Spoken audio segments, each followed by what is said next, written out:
Good morning, everybody. Welcome to your 21st online lecture. Today we'll be discussing burns.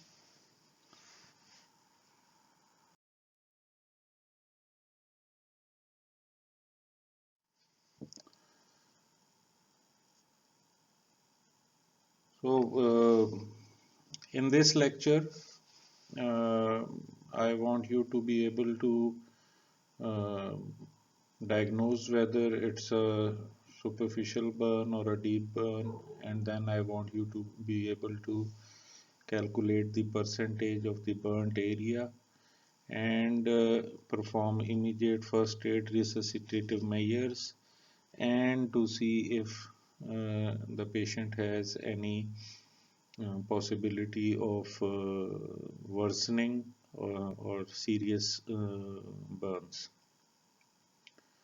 So, with regards to classification of burns, burns can be thermal burns, chemical burns, friction burns, or radiation burns. In the thermal burns, the burns can be hot burns or cold burns. Hot burns are then further divided into wet burns and dry burns.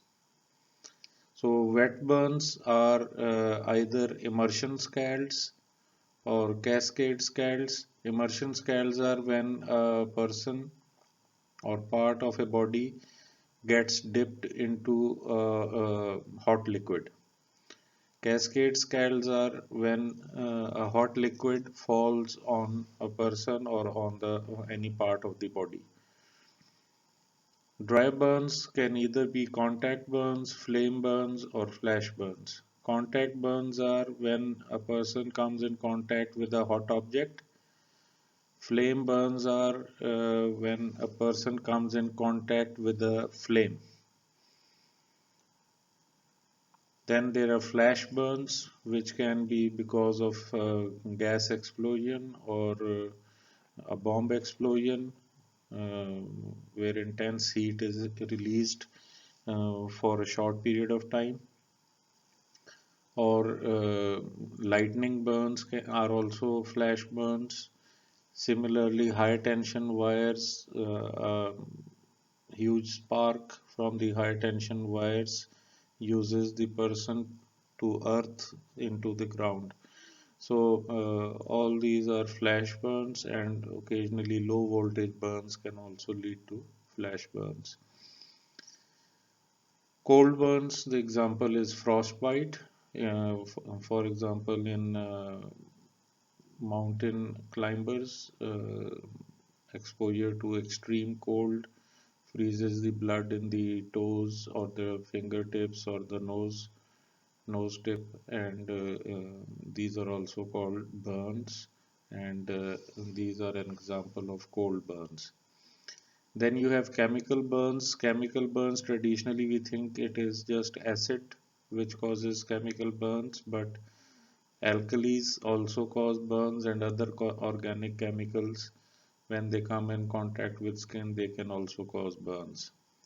Then there are friction burns, which are mechanical burns, and radiation burns are when a person gets exposed to radioactive material. Here you see examples of scalds with hot liquid falling on the fingers causing blistering, and these are cascade burns. Other examples: hot tea falling on a child, patient accidentally falling and sitting down in hot liquid. Here also you see scald burns.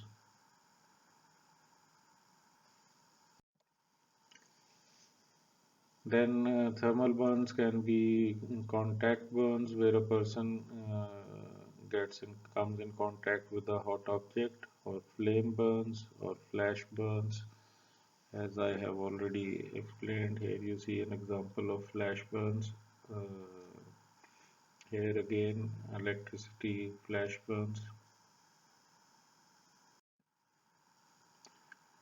Then chemical burns can be acid burns, alkali or organic chemicals. Here you see a chemical has fallen on the back of the patient. Here you see this white area after coming in contact with an organic chemical has burnt this area. Electrical burns enter the body, that is called an entry wound, and then they traverse the body through your blood vessels because electric current travels is more easily through liquids, and then they exit at the part of the body where the body is earthed to the ground, and low voltage burns would cause less damage, but because the damage is internal, it may not be immediately obvious on day one, and it may take 3-4 days before the real extent of the burns becomes visible. High tension lines can cause a huge spark like a lightning and use the patient's body for earthing to the ground. Same happens with lightning, and generally these burns are 90% to 100% burns. Here you see an exit wound where the electric current has left the body, and here you see the thrombosed deep vessels because of the electrical burns. Then friction burn as seen here when a person gets dragged behind a vehicle or under a vehicle on the road, and the hot friction burns off and mechanically removes the skin in that area. So this is called friction burn. Then radiation burn is when a person gets exposed to radioactive material, and that leads to burning off of the skin. So the first aid for the burns, the primary objective is to remove the patient from the burn source. If a patient has fallen into a liquid, remove the patient from the liquid. If the patient is exposed to electrical lightning, low voltage electric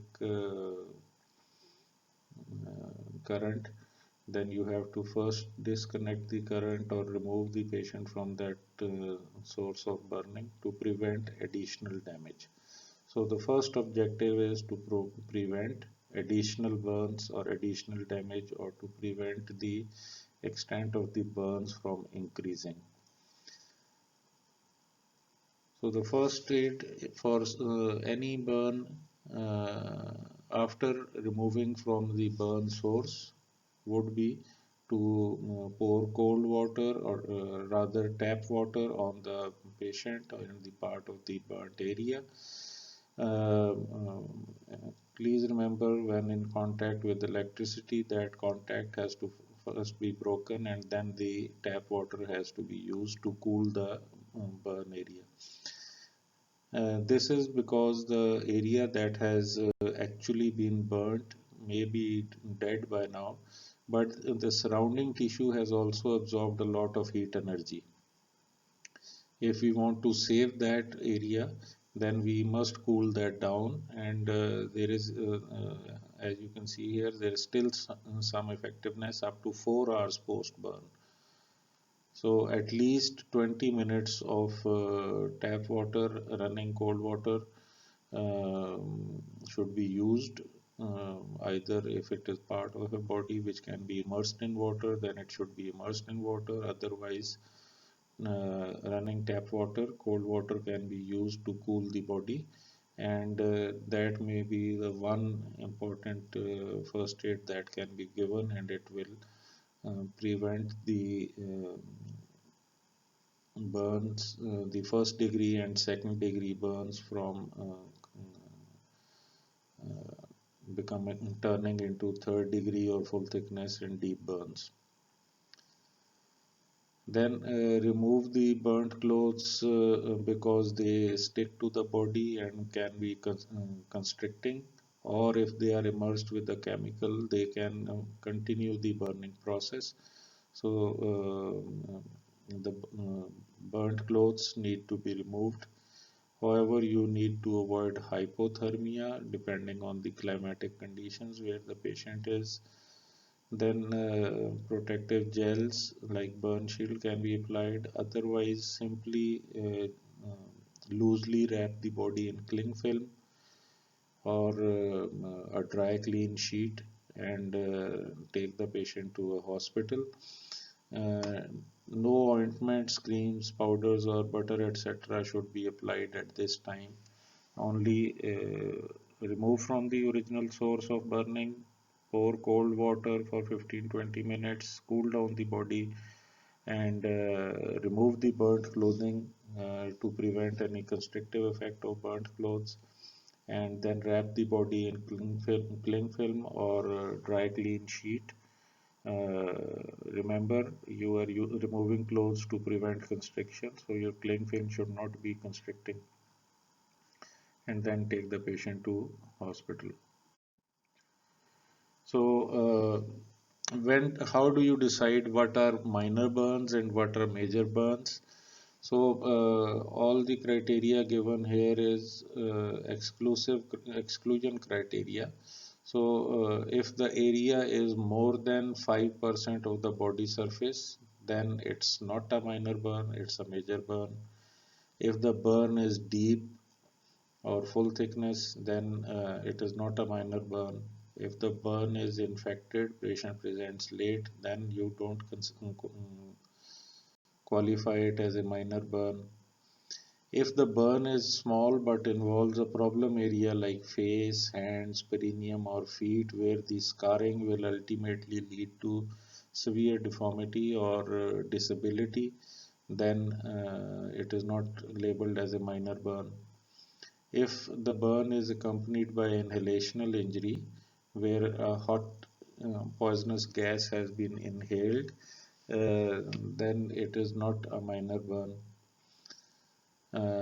If there are associated other injuries like in bomb blast or any other blast or roadside accidents uh, that complicate the burns, then this is not labeled as a minor burn.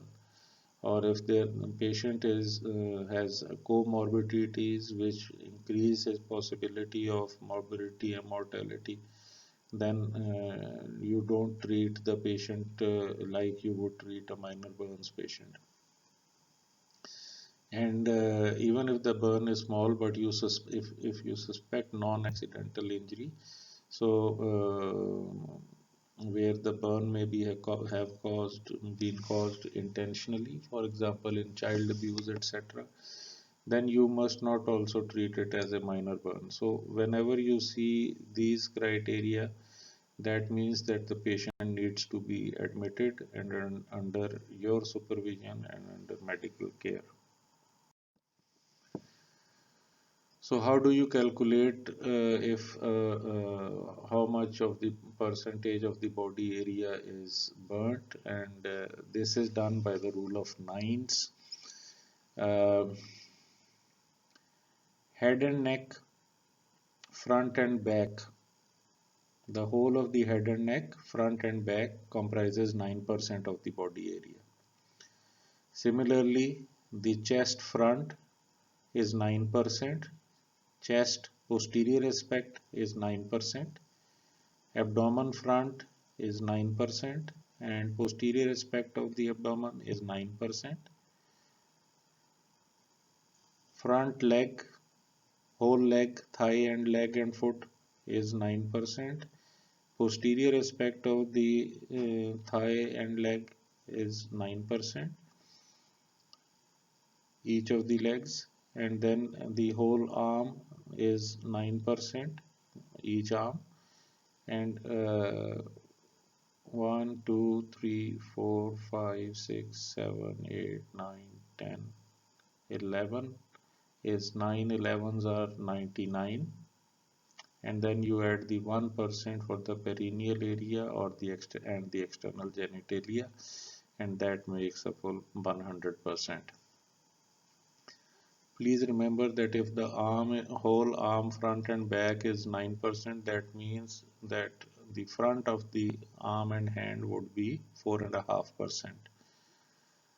Similarly, in case of legs, either you can say that the whole of the thigh circumferentially is 9% and the whole of the leg circumferentially including the foot is 9%, or the whole of the thigh only anterior surface would be 4.5%.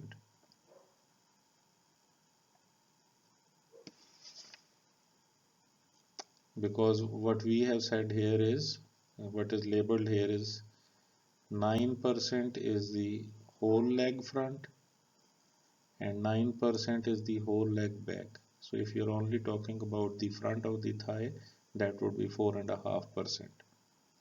Similarly, the area of palm of a hand is considered 1% for an adult.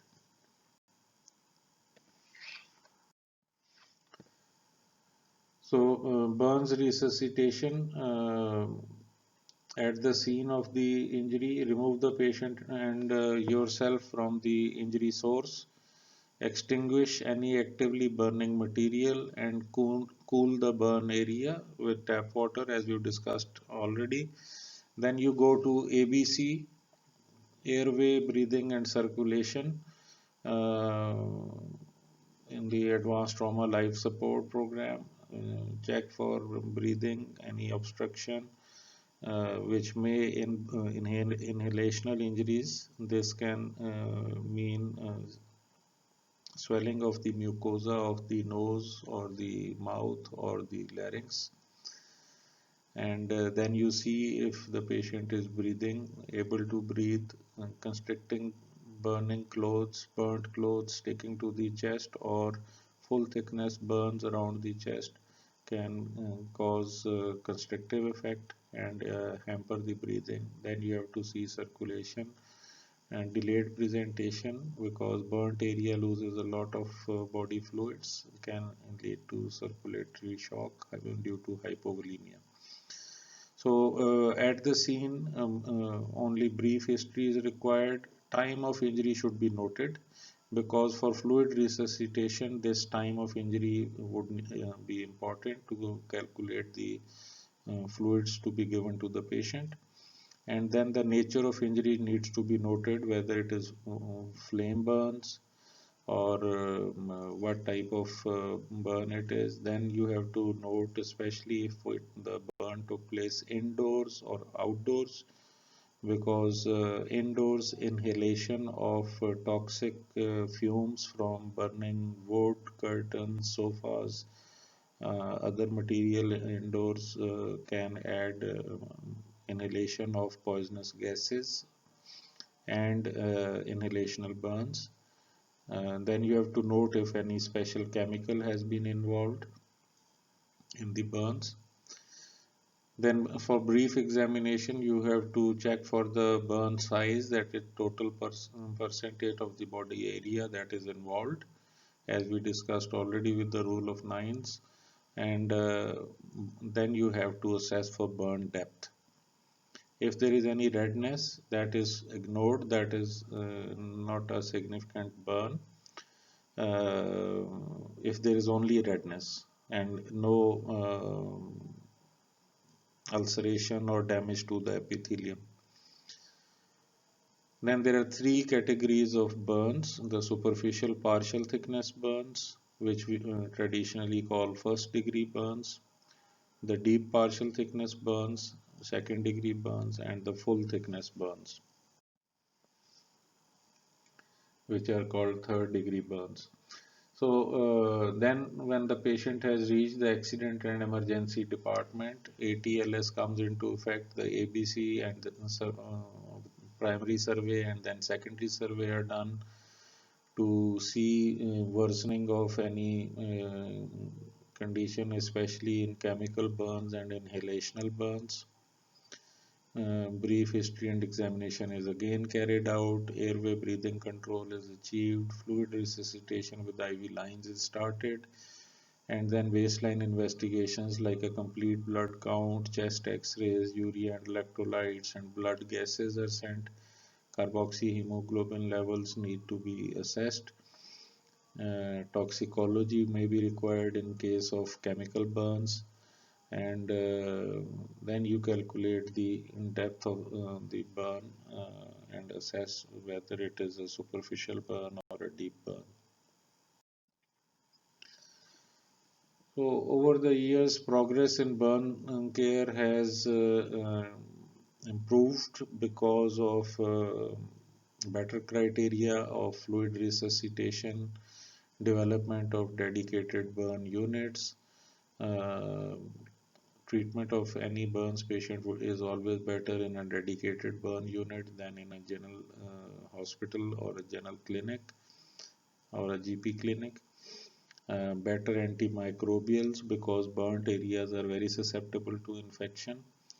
The skin is a perfect barrier against invasion by microbials and against fluid loss of the, as you know, 70% of the body is water, and that would evaporate if the waterproof skin covering was not there on the body.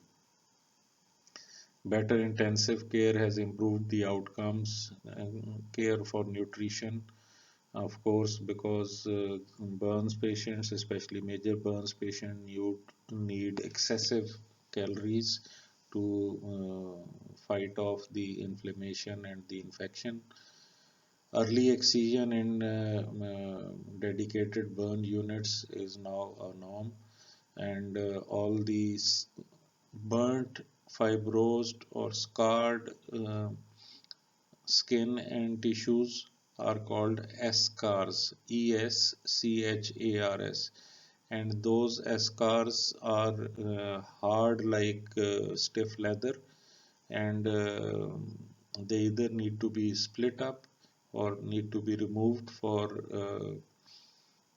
prevention of constriction to any limb and for prevention of constriction of the respiratory excursion movements of the ribs so that the patient doesn't asphyxiate.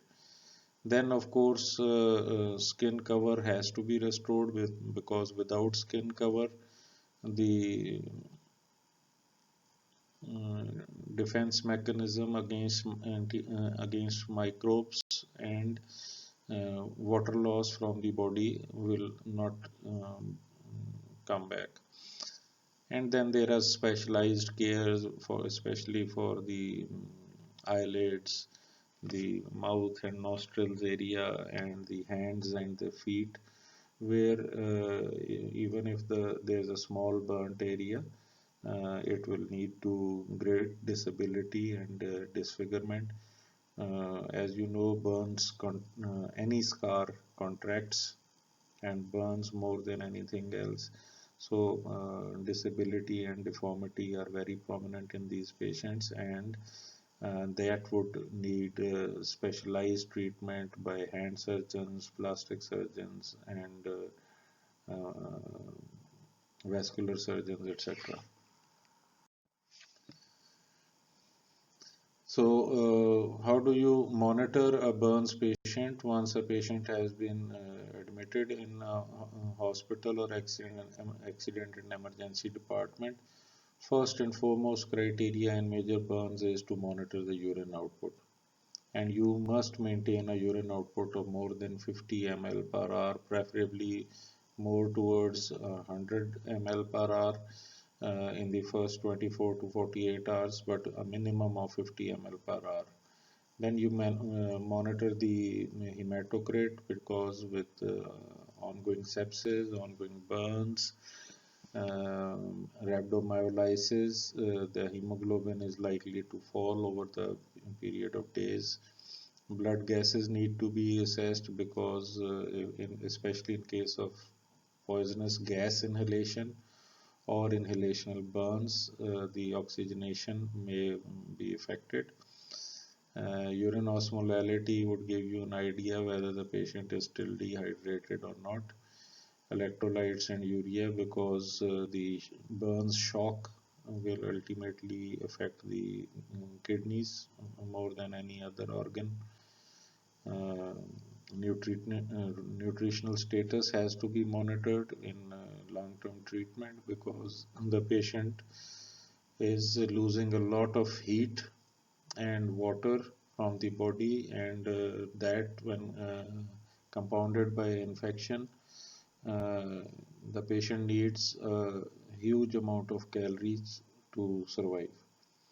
And then cardiovascular function needs to be assessed for any hypovolemia or impending shock.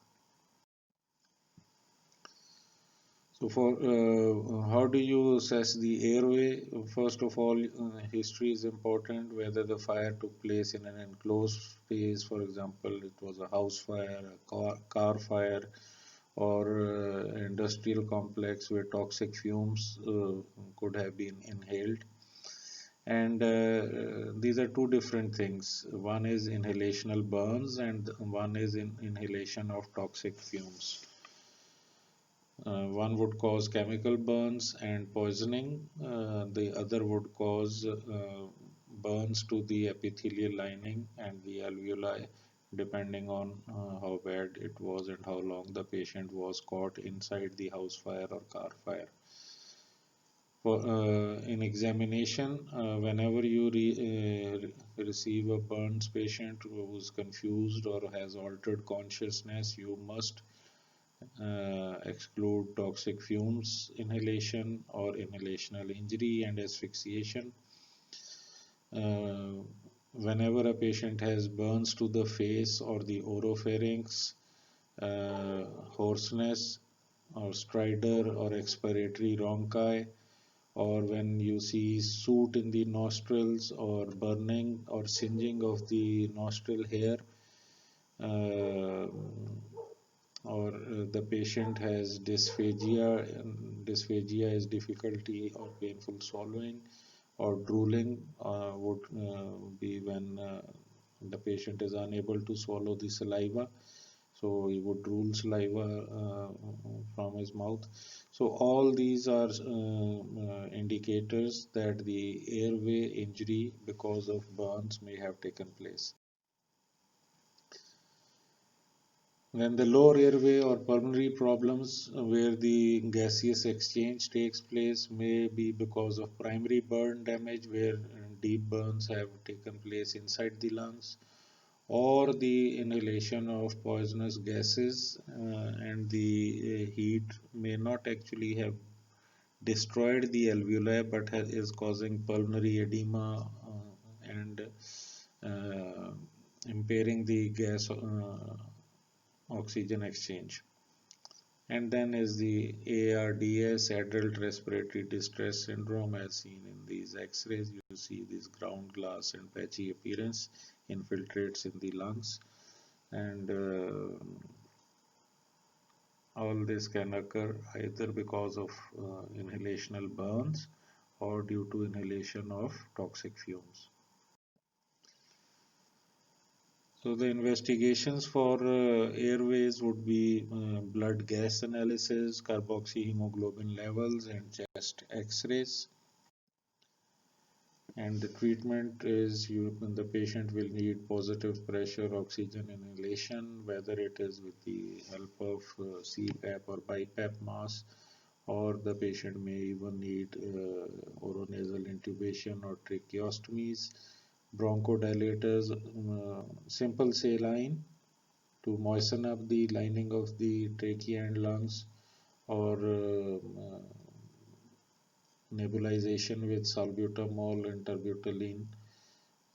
All these can be used with nebulizers to help with the bronchoconstriction, the reactive bronchoconstriction that has taken place either because of inhalation of poisonous fumes or because of inhalational burns.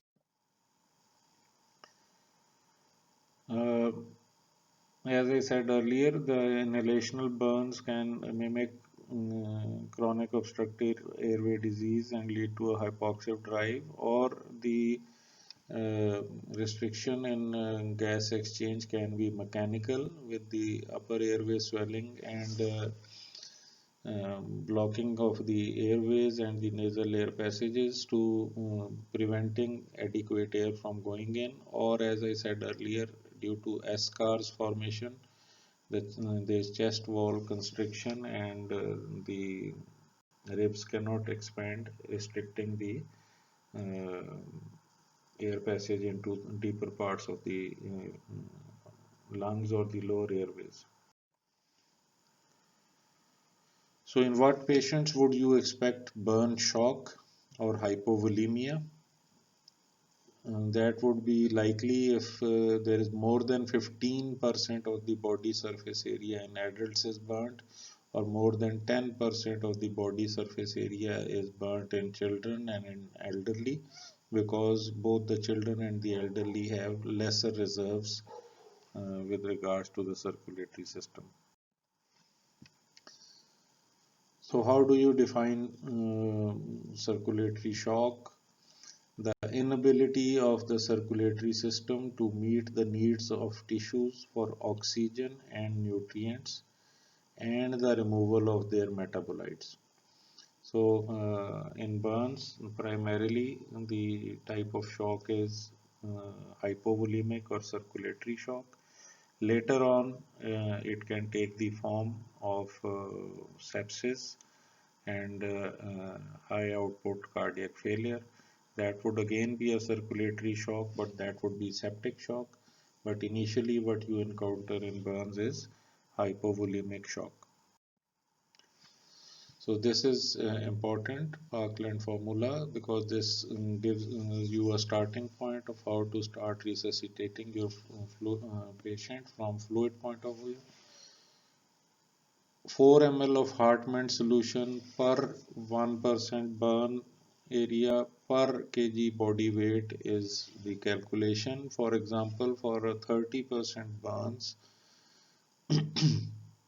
in a 70 kgs adult, you multiply 4 with 30% of the burnt area and 70 kilograms, and you end up with 8400 ml. This 8400 ml of crystalloids will need to be given IV in the first 24 hours. But this is divided into two packages. Half of this is given in the first 8 hours post burn.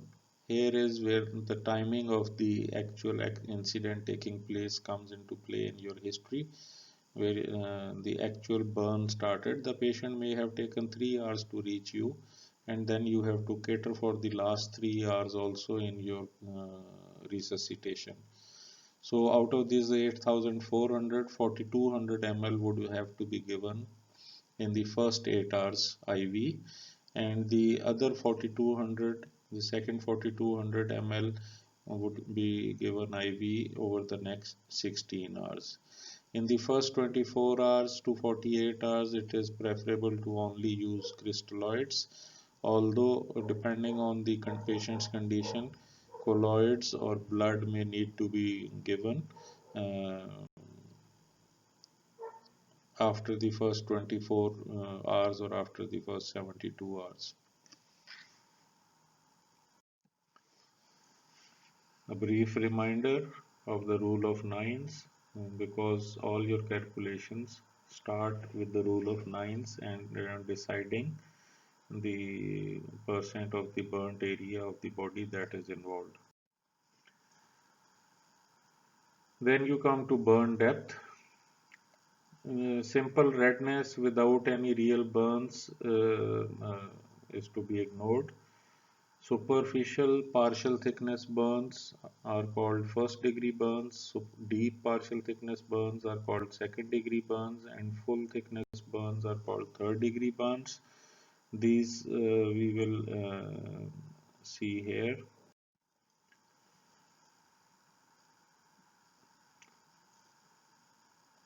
Full primary and secondary surveys have to be performed, and you have to check for other injuries in the accident and emergency department.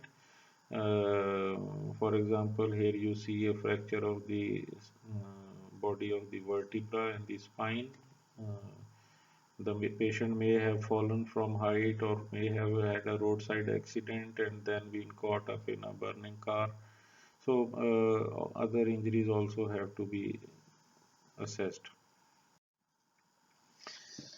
Regarding the depth of burns, if you see here, this is the epidermis.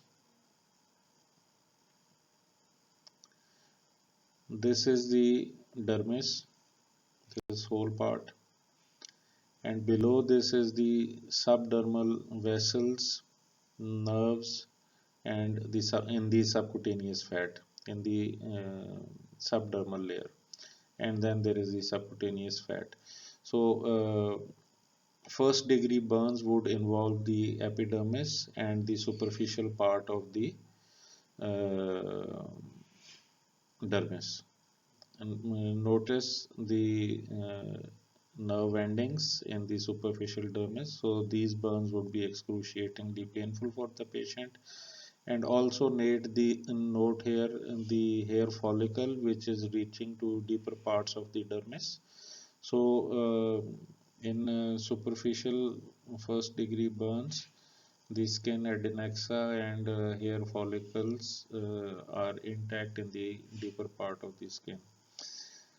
Then you have deep partial thickness burns, where the deeper parts of the dermis from the epithelium to the deeper part of the dermis is burnt, and here still the nerve endings are burnt, but the deeper nerves are intact. So again, this is painful for the patient.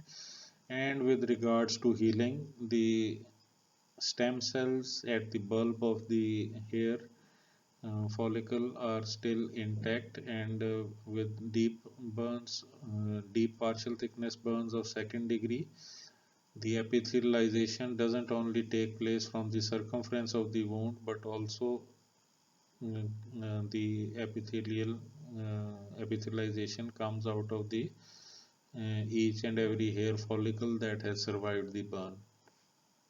So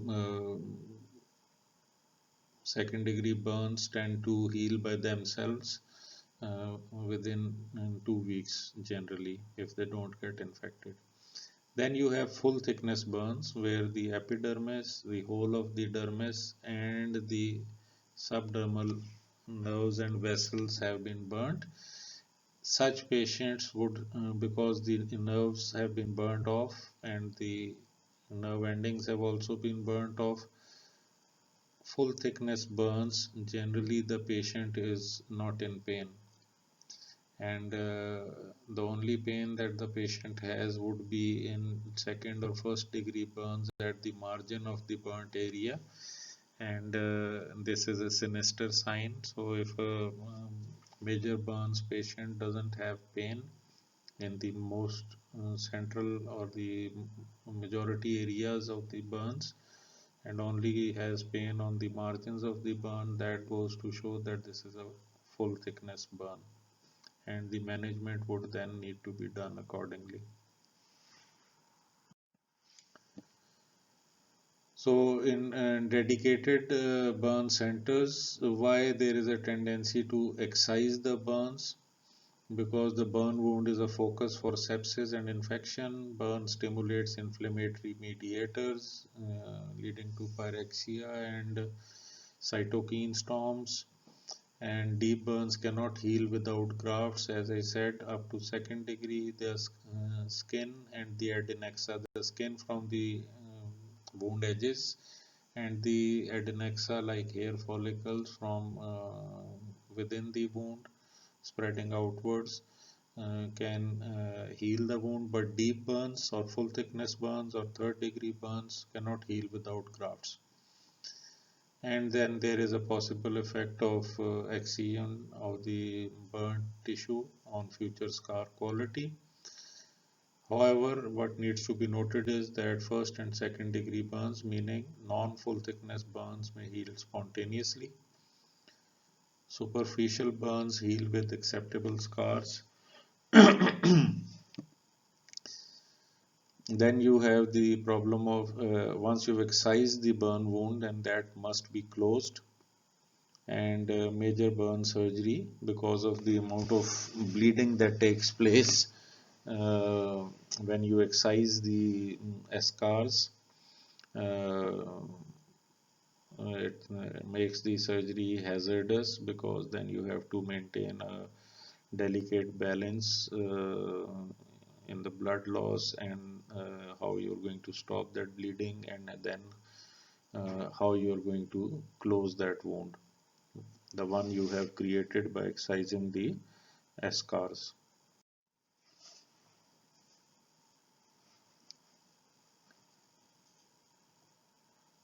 First degree, second degree, third degree full thickness burns.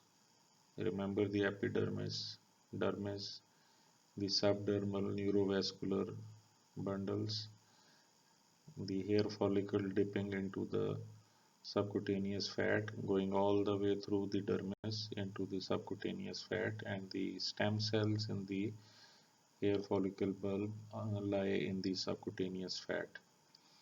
Uh, as compared to this picture, the hair follicle tends to dip deeper into the subcutaneous fat, probably another 2 millimeter down into the subcutaneous fat.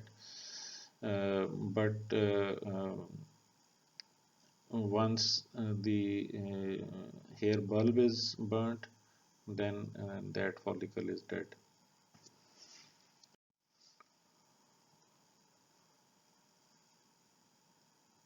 Early burn surgery in dedicated centers has superior outcomes where suitably equipped dedicated centers are available. There's reduced mortality, there's reduced morbidity or length of hospital stay, and the morbidity during acute burn injury is reduced because there's adequate intensive care, fluid resuscitation, nutrition, hydration, everything.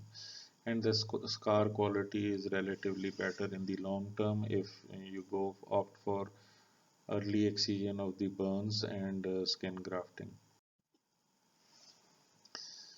Desirable surgical management means excision of all non-shallow burns as soon as practicable in as few stages as possible, and closure of the excised wounds with autograft, meaning the patient's own partial thickness skin graft, allograft, or artificial materials like placenta, etc., may be used.